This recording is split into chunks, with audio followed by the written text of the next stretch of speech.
Bonsoir à toutes et à tous, ravi de vous retrouver sur 8 Mont-Blanc, il est 18h, c'est l'heure du journal de la rédaction. Voici les titres de ce vendredi 8 juillet 2022.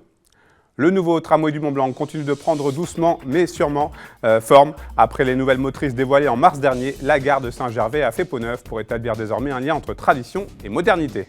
Et puis direction Annecy, c'était le jour J ce vendredi matin pour 200 enfants qui ont pris la direction de la Corse ou du Var pour des séjours en colonie de vacances organisés par l'UFOVAL. Nous verrons qu'ils soufflaient comme un vent de liberté pour les enfants mais aussi pour les parents. On commence donc ce journal avec la deuxième phase de la cure de jouvence du tramway du Mont-Blanc qui vient de s'achever en cette fin de semaine. Au terme de 10 mois de travaux, la gare de Saint-Gervais a fait peau neuve après 100 ans de bons et loyaux services. Les précisions d'Emmanuel Jaude dans ce reportage. Il s'agit de son tout premier lifting en plus de 100 ans. La gare Saint-Gervolaine du TMB a en effet bénéficié d'un sacré coup de jeune. Un chantier nécessaire qui s'inscrit dans la redynamisation globale du plus haut train à crémaillère de France.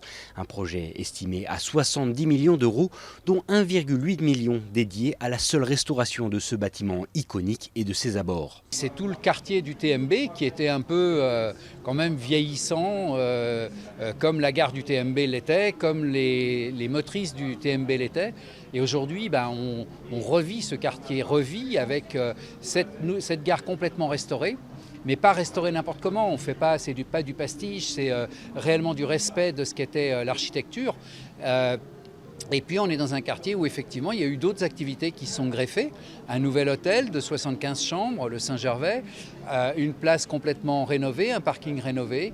Une réelle transformation du site à la suite de laquelle c'est toute la partie haute du tracé qui sera réaménagée et prolongée de 300 mètres pour que le train atteigne le fameux refuge du Nid d'Aigle à 2372 mètres d'altitude. Là on est en dernière phase d'autorisation pour ça, pour pouvoir prolonger cette voie et arriver dans une gare la plus pure possible qui sera intégrée dans le refuge du Nid d'Aigle avec un troisième niveau qui fera office de refuge et de gare et qui permettra aussi d'amener ce côté sécurité en cas d'orage qui était indispensable là-haut.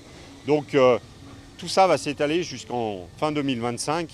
Il reste encore des étapes, mais quand on prend le tramway du Mont-Blanc il y a 8 ans et aujourd'hui, c'est déjà le jour et la nuit. Toute la voie a été refaite, la gare a été refaite.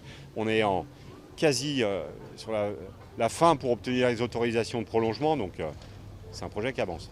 Financé en grande partie par le département, propriétaire du tramway du Mont-Blanc, ces travaux ont notamment pour but d'accroître le potentiel touristique du site, mais cela de manière réfléchie et raisonnée afin de séduire un public plus local. On va revoir aussi toute la tarification, toute la publicité pour que tous les Hauts-Savoyards, de l'Albanais, du Genevois, du Chablais, de l'Annécien, pas seulement la vallée de l'Arve, connaissent ces trains et aient envie d'y venir, peut-être plus en saison hors haute saison touristique. L'idée étant de faire un clin d'œil aux Savoyards en leur disant écoutez, voilà, juillet-août, laissez-le peut-être aux touristes, mais même s'ils peuvent venir.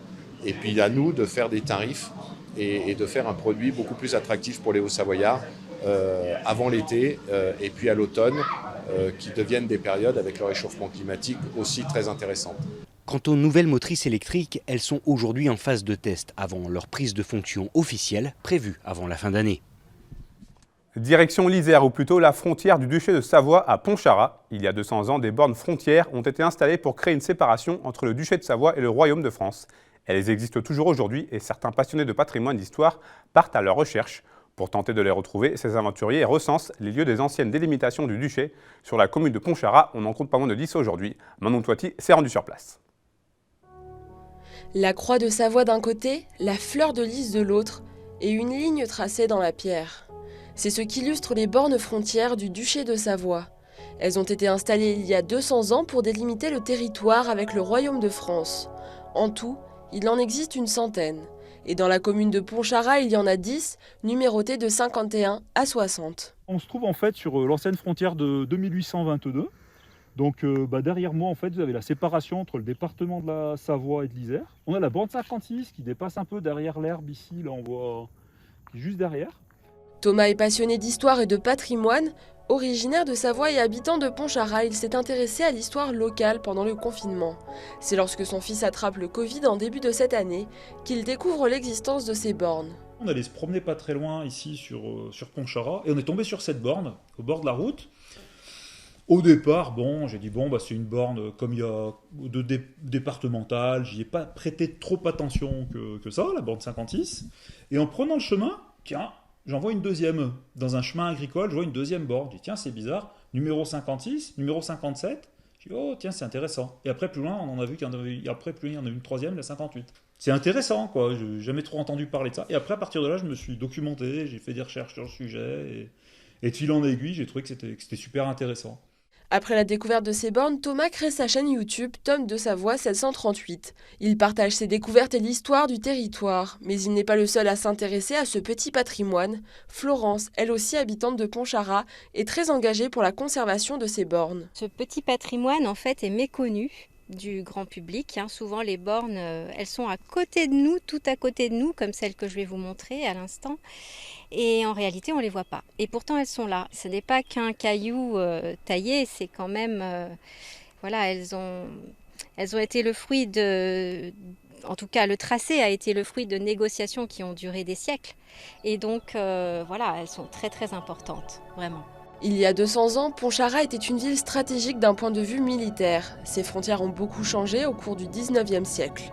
Et même si aujourd'hui ces bornes ne séparent plus deux États, elles continuent de servir en délimitant deux départements, l'Isère et la Savoie.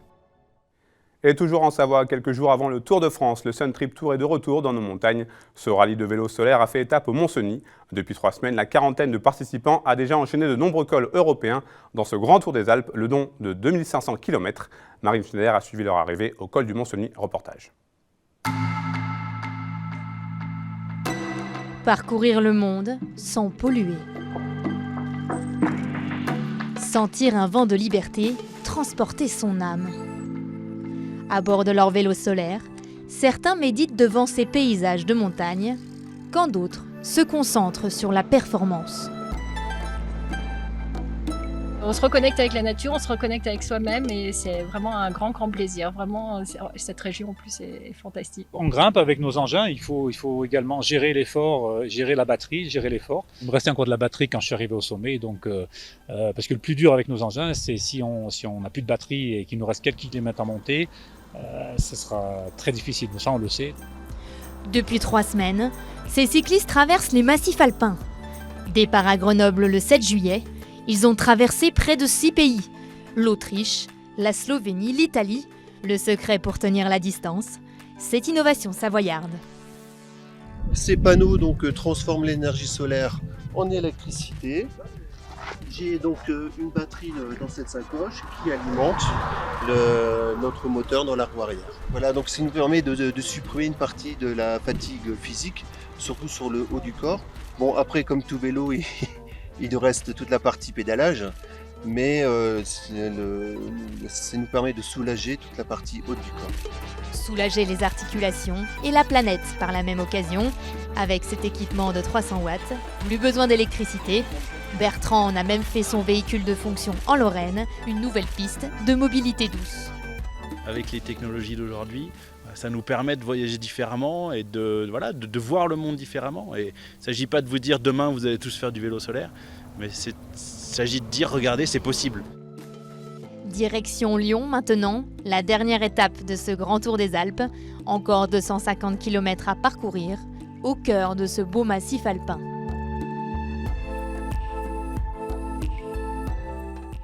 L'école est à peine finie que certains enfants sont déjà partis en vacances. Ce vendredi matin, l'UFOVAL 74 organisait les premiers départs de séjour en colonie de vacances depuis l'école de la Plaine à Annecy.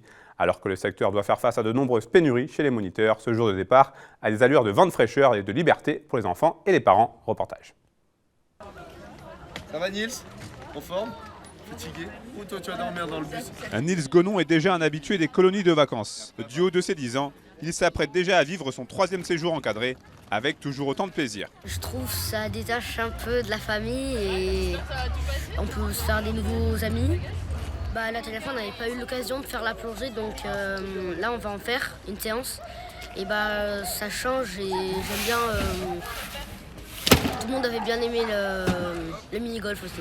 Et si ce moment semble particulièrement apprécié par les enfants, Force est de constater qu'il est tout autant par les parents. Petit pansement et puis après finalement on se rend compte que ça fait aussi du bien de se détacher des petits et puis du quotidien surtout et puis de savoir qu'ils sont en bonne compagnie, en sécurité et qu'ils prennent du plaisir. Une super équipe d'animateurs, des activités au top. Donc il n'y a même pas besoin de les pousser à partir, à quitter les jupes de leur maman.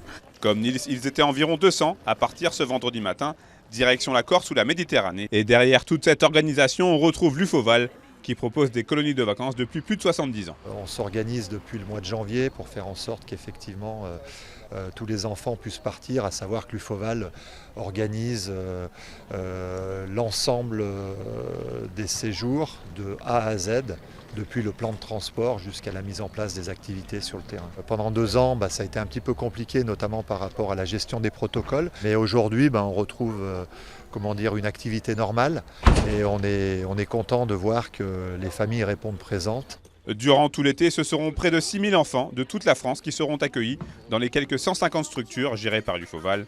Preuve que les colonies de vacances ont encore de beaux jours devant elles. On a longtemps parlé des centres aérés, c'est-à-dire l'idée c'est d'aller s'aérer, quitter peut-être un petit peu les téléphones portables, les écrans, et pour aller vivre ensemble une expérience avec de nouveaux copains. Environ 1500 enfants ou adolescents au Savoyard partiront donc cet été dans une colonie de vacances estampillée UFOVAL. Sachez qu'il reste encore de la place pour des séjours de 1, 2 ou même 3 semaines en France ou à l'étranger. C'est la fin de cette édition. Merci à vous pour votre fidélité à l'information sur 8 Mont Blanc. Merci à toute l'équipe. Tout de suite, la météo présentée par Thierry Paulme. Vous avez rendez-vous juste après avec un numéro dans Tête à Tête avec comme invité Stéphane Loison, ancien président du FC Annecy. Il s'agit là d'une rediffusion. L'émission avait été enregistrée en mars dernier, donc avant la promotion du FC en Ligue 1. Passez une très belle soirée. Prenez soin de vous et de vos proches. Je vous retrouve lundi pour un nouveau journal.